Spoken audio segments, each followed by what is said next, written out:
Today we talk about how can you disable insights on your post notifications on your Reddit app.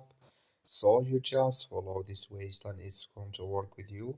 All you have to do in the first, you just go above your photo profile, click on it. So then it's going to show for you a list like this here. You go down here, you click on settings. Then it's going to take you to this list. It's going to show for you like this. Click here on account settings.